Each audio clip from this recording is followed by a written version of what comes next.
Right. Well, let's get to the bad food Bible. And related to this, you mentioned the word inflammation in describing what you have. I feel like the latest craze is not about any one food, but about inflammation, and that the whole idea is avoid foods that cause or liquids that cause inflammation. And so that's the argument against, for instance, carbs and alcohol and coffee. So, for instance, coffee is acidic. The idea is then, and this is the bad news on coffee that I hear, Yep. is that because it's acidic, it causes inflammation, which is related to every other disease in the world: heart attack, strokes, cancer, the whole thing. And that's the beginning of every bad food argument. Right. And is that true or not? I think, first of all, you're hitting on the nail on the head when you said it was a craze. So right now we're all focused on inflammation. It's the panic du jour.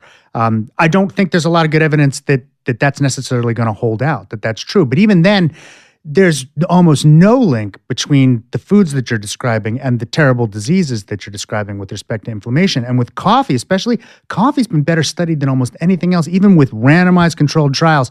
We don't see those negative implications. If anything, people who drink coffee tend to be much healthier than the people who don't. And that holds up in all kinds of studies. I'm gonna just throw every argument against you on coffee, and then we'll hit the other foods. Yep. Because I obviously, like, it seems like every woman I've ever been involved with is healthier than me on food, so they always lecture me. So I'll give you every argument they've ever thrown at me. Okay. You addressed, but I already knew this, the diuretic aspect. So meaning coffee will dehydrate you. But I never understood this conceptually, because when you make a cup of coffee, it's all water. Right. And they drip coffee. It's water. I mean, you're drinking, it's mostly water. And not only, I mean, first of all, your body is incredibly good at preventing you from getting dehydrated. Like, it's well constructed. People are not getting dehydrated randomly. So what they do with those kinds of studies, the way that they make the idea that it's going to dehydrate you, is they can show that if you drink caffeine or drink coffee, in the very short time period after that, your urine volume goes up a little. Yeah, but that's because you're drinking. I never drink 5 cups of water in the morning, but I'll drink 5 cups of coffee. Right. So of course my urine's going to go up. And not only that, but if they follow it, let's say for the rest of the 24-hour period, immediately after you make more urine, your body goes, we got to stop this, releases hormones that slow your urine. So your entire urine output is exactly the same. The body doesn't just keep doing that. It's really good at compensating. Where did that even come from? Like, every single person I know says, oh, you're going to get dehydrated if you just drink coffee. Because they do those short-term studies and makes a big splash in some news story. Who cares if I'm dehydrated? I'll just drink water then. There's a scourge out there of dehydration, according to the newspapers. I mean, it's like, every year there's another study that says that half of all children are dehydrated. It's a terrible study. And that's how we get to the point where now we have articles where people say, you got to drink 8 glasses of water a year, 8 grams of water a day, which is crazy. There's no science behind that whatsoever. There's no idea. I remember in Tony Robbins' first book, this is like 1980 something, he said, drink the 8 cups of water, also have a lot of fruit so you get the benefits of water from that. But then he even took it back in his next book. He was willing to admit that he made a mistake in them. So coffee, the next thing is the acidity and the inflammation. Is what people say. So if it's acidic and it makes your stomach hurt, fine. I'm not demanding that you drink it, but no. Again, your stomach contents are incredibly acidic. Coffee's nothing compared to like the hydrochloric acid or whatever you're going to find in your stomach. So, really? Yeah. What do you mean nothing? I mean, it's not nearly as acidic. Like, it would be like, it's almost like putting water in there. It's going to make it more basic because it's not as acidic as your stomach content. So the idea that it's somehow you're adding acid that's otherwise not there, that is just not true. Because, the whole function of the stomach, is to just burn up all the other to food make acid. That's what it does, which is why you take the medications we sometimes prescribe people who have heartburn are to stop that acid production. I mean, they're H2 blockers or things like that. Coffee's not going to do that. It doesn't cause ulcers. It doesn't make, it doesn't give you indigestion. And it does not cause all of these problems that people say. Okay, the next thing that they say, and literally this is all from other people telling me not to drink coffee. So the next thing people say is it'll boost something that makes you, it boosts some hormone or chemical that makes you think you're not tired. But then once that wears off, you've burned yourself out and now you're even more tired. I'm making a face only because I don't even like that. There's no study of that at all. There's no evidence that is true.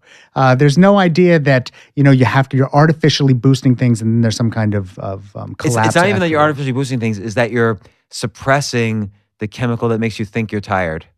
I've never heard that. I've seen no evidence, and I've read about every study I could possibly find on that, and I've never seen any evidence for that We're whatsoever. gonna have to, it really should be every woman I've ever I was going to gone out say, with get should be on them the in here. We got to talk about that. on the 'Cause other I side don't of know. this table. Yeah, no. I mean, again, it's like this is where it is. I would say like they do studies, not just like big cohort observational studies of looking at people and seeing what they do or don't do, but they do actual randomized controlled trials like you would do with drugs, where they're giving people coffee or not, and the people that get coffee do better.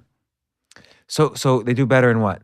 They do better in terms of some diseases with respect to sometimes cholesterol levels, if it's run through paper, or with respect to having lower rates of some cancer, or with liver. I mean, Really? liver disease.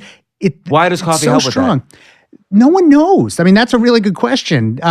There have been lots of theories, but no one knows. But the liver disease stuff is so amazing because it's sort of like if you don't have liver disease, people that drink coffee have 10 lower rates of it. If you do have liver disease, people that drink coffee are in better control. If you get liver cirrhosis, you do better if you. I mean, at every stage, it appears that drinking to where they're in the review articles, the authors go so far as to say we're hesitant to ever like use this kind of data to tell people start drinking coffee, but we're thinking about telling people start drinking coffee. Well, it's interesting because, and we started talking about this outside, but I said let's hold this for the podcast. About a year and a half ago, Dr. Sanjeev Chopra, Deepak Chopra's brother, was on the podcast, and he said the number one thing for your health is coffee. Because of all the antioxidants in it, even outside the caffeine. And you were skeptical there too. I'm skeptical only with respect to the antioxidants, because people often throw out antioxidants as like the reason that organic food is better than conventionally grown food. It has more antioxidants. Well, first of all, antioxidants encompass a huge group of chemicals that are not all the same. And so you can't just sort of say antioxidant. It's like, which one are you talking about? What do you think the benefits are going to be and how are they going to work? Because when they do studies of individual antioxidants or even groups of them to try to improve people's health, those trials often fail. And so, we understand why human beings need a certain amount of antioxidants to prevent cell damage, but there's no real good evidence that more antioxidants, once you've sort of got your supply, does much in terms of improving. So if all I do eat all day long is eat like blackberries, it's not gonna. No. What if I eat some blackberries? That's fine. This again, I'm not going to ever tell you not to do something that works for you. I try very hard not to be judgmental with food, but if you were thinking about starting it because you believe it's going to make a big difference in your health, no evidence for that at all. So we'll get to the good things after we run through all the bad things, because the bad things are of more concern to me at the moment. But what about just the benefits of coffee in terms of while I drink coffee, I feel like, okay, I could write a little better. I'm a little more awake. I'm a little smart. Particularly if I don't drink coffee for a couple of days and then I do drink it, it's like, boom. Then great. If it's working for you and you feel good.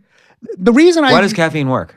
Well, it does stimulate. It causes it does stimulate your body in a certain number of ways with respect to perhaps your heart rate and perhaps in your brain and also with your blood vessels constricting. We give caffeine to very premature babies in the neonatal intensive care unit to make them breathe if they're not breathing well, because it makes them active. It actually makes them breathe. So they will get caffeine in an IV. Sometimes to help them to remember to breathe. We're not positive if it's reacting in the brain or where it is, but it's a stimulant. And so we use it. It works. So if you're getting a benefit from it in respect to drinking it, the reason I wrote the chapter and I'd written a column on it originally was that the thing is, I would never say do it if you don't and you don't like it. Fine. But it's not a vice. It's not bad. If you feel that it's good for you and you're getting a benefit from it, there's no evidence at all that it's bad for you. You should stop worrying about it and do what you like. Well, okay, here's the other question. If I drink it past noon, will it keep me awake at night? You'd have to tell me if it keeps you awake at night. There's no good answer. Really, you know then what? go ahead. Then Sometimes doesn't I matter. drink it at 6 o'clock and it doesn't keep me awake. I can drink it any time of the day or night. It doesn't affect me at all. Other people swear that it does. And again, I'm not going to argue with the people's individual perceptions of it. But if it works for you, do whatever you like. So it's 2:46 p.m. Hey, Jay, can you get me a cup of coffee? I'm going to have 2 cups of coffee, actually. 2? Yeah. Feel free. Yeah, I can make a French press right now. All right, good. Thanks. I need coffee all day long, I feel. Sometimes my schedule's been weird lately about sleep, because normally I'm a early to bed, early to rise type of guy, but lately I've been late to bed, early to rise, and so I'm not getting as much sleep, so coffee's been helpful for that. If it's great, then that's perfect. The thing is, you shouldn't worry. There's really no evidence that it's bad for you. So, okay,